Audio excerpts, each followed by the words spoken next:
What's up YouTube? Aaron back with another Trials of Osiris Destiny gameplay. And this week is a little bit special on a couple different reasons. First, we'll talk about why Bungie considered it to be a special weekend. This was the Spooky Trials, is what a lot of people were calling it.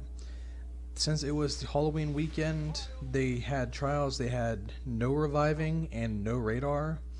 What makes it spooky is that no radar is that there's a lot of jump scares, in all honesty, that you don't see the enemy. Either they sneak up behind you, or they're sitting in a corner, and you randomly get shot out of nowhere. You also see that here in the first round. I'm trying to be all sneaky, kind of slide around the side here. And without radar, I can't tell if someone's sitting in a random location. Like, there is a warlock up behind me to my left right now in this clip that ends up killing me. I had no idea he was up there without the radar. It's kind of a cheap spot to sit, but I guess all's fair in love and war in this case. And while he's still highlighted, the reason I flip between my camera angles so much, and you'll see me kind of switching between where my character died at and where my teammates are at, is that when an enemy kills you, they're highlighted in red until they die. That warlock, when I first pointed him out, was still highlighted in red before he died. And I like to be able to call out everybody I see. So, like right now I saw the hunter run by. He's over on the staircase on the far side right now. And with no radar, our teammate has no idea. If we just remain silent the whole time, he has no idea where this other guy's at. And without the radar, it's very crucial for us to be able to communicate very well and to be able to make these call outs a little easier, because there's quite a few jump scares from mostly just kids sitting in random locations. Like, you saw me panic when I got killed by the first guy because I had no idea where he was, and I was looking for him to be somewhere on the ground level and he wasn't. But so that was why Bungie considered this to be a special weekend. But for me and Jess, so he's actually one of my, so we've all seen Candy in a couple of my gameplays now. Jester, or Jesse, is one of our other friends. We normally do a lot of raids with him. And he was in this with us, and this is going to be, I think, our 6th win on our card. We actually go flawless on this card, so we get 9 wins, no losses on our card. We did use our mercy at some point, so technically we were 9-1. But with the mercy, you can buy boons, is what they're called. They're kind of a forgiveness. One of them is to allow you to have, if you have a loss, your loss isn't counted anymore. So it's pretty much a free get out of jail card, get out of jail free card on that one. So we did lose that one round, unfortunately, but we did end up finishing flawless still, and it was kind of an interesting. It was interesting when we got to the lighthouse. They just made it a social space, so anyone who gets to the lighthouse, I think you can have up to 3 teams at the lighthouse at a time. When we got to the lighthouse, the team that took away our mercy, that gave us our first loss, was already there and they were waiting for us. Kind of interesting. I don't know if they actually were just like waiting for us to see if we would make it, or if they waited for, if they were just kind of hanging out and we happened to show up after them and they said hi to us. But I thought it was kind of funny to see, to show that even though we lost to them, we were able to make a comeback and we still managed to not beat them, but we managed to be there with them. And this is special because this is my first year 3 flawless. I haven't been flawless in quite a while. Actually, probably since year 1, I don't think I had been. And then for Jester, this was his first ever flawless. He had never been to the lighthouse before.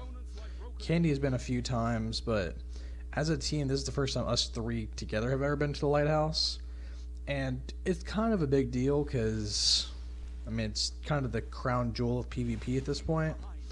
And for us, on a very strange, a strange setup, a great map. I love this map for trials, but it is a very strange set for having the no radar, no reviving. For us who've never played together, to come in here and do fairly decent on our very first card. I'm proud of the guys. This gameplay isn't as crazy as some of the ones I've posted, because I actually... This map was hard to get decent gameplays on it, I guess that's how I'll put it. With no radar, it was very easy for bad players to sit in corners of shotguns and get a lot more kills than they probably should.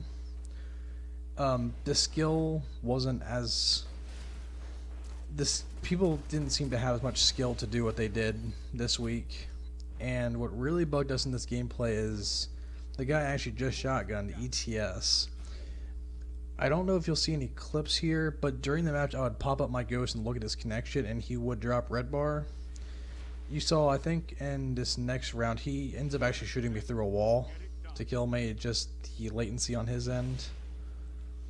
Let's say, yeah, I believe maybe it's next round. But it was just, he played cheap the entire game. He played very well, and I'd give him credit for it if he wasn't lagging most of the game. But he actually ends up getting himself kicked offline, whether it be from him lagging and he lagged himself out of the game, or if it might be from Destiny deciding to kick him out, because that actually happened to the game that we got our loss in. I think we were about to lose anyway. It was like 4-2 or something. They had 4, we only had 2. Going into the final round, I got sent into orbit just randomly, and wasn't sure why. Didn't give me an air code, just said you've been returned to orbit. And it's like, alright, whatever. Destiny seems to do that kind of thing quite frequently, and it really sucks. I don't think we would have won the match that we were in anyway, but I would at least like to have a fighting chance and not just be returned to orbit randomly. So I don't know if that's what happened to ETS or if he did lag himself out, because yes, unfortunately, for people who actually are using lag switches, they don't lag the entire game. So after the round's over, normally they will be green bar and they look normal. But during the game clip, if you pull up your ghost and see the connections, normally it is very laggy. And this is an awesome little kill set I get here. Going for this heavy, I got really, I guess, motivated. If you see my score, I didn't start very well. This is kind of a nice turnaround for me, because at the end of last round I killed the final guy and he self-resed, which is still allowed because that's a super ability, not just a standard res.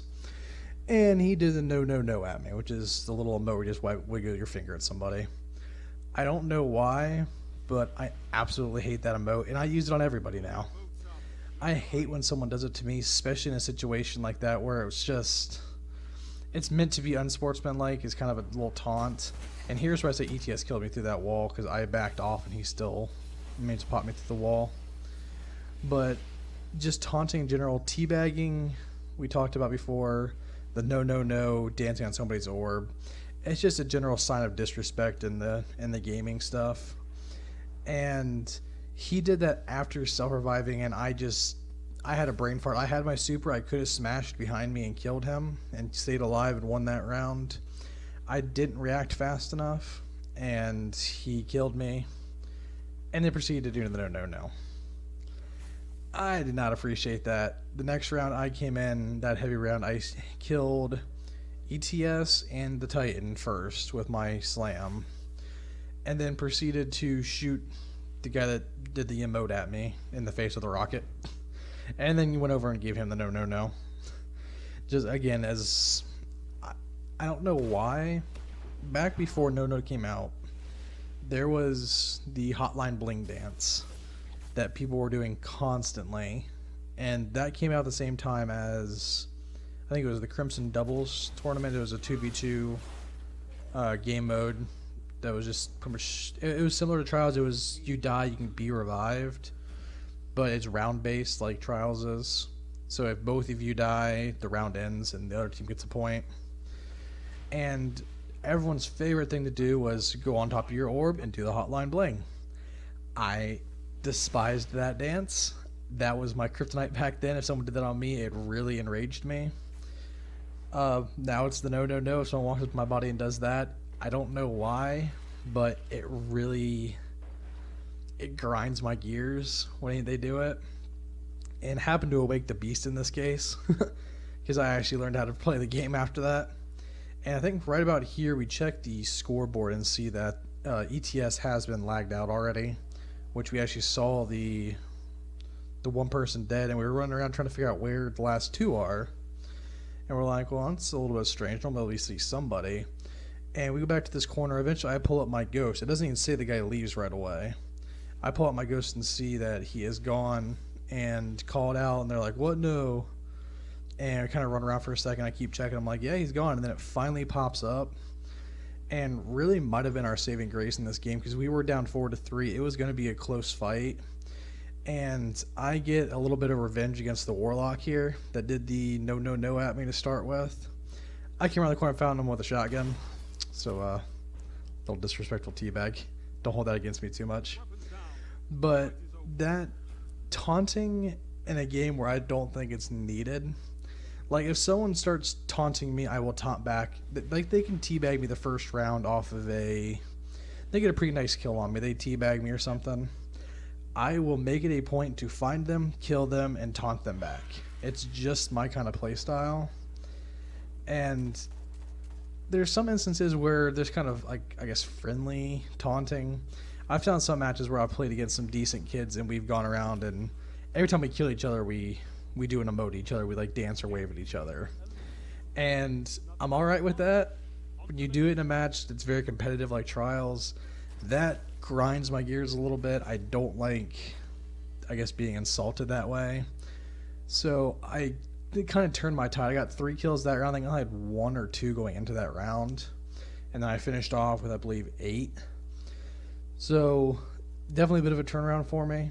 And popped up, Jess gets another piece of gear that I didn't get anything. But that was Spooky Trials, guys. I hope you guys enjoyed. And we'll be back next week with another Trials episode. Talk to you later. Bye.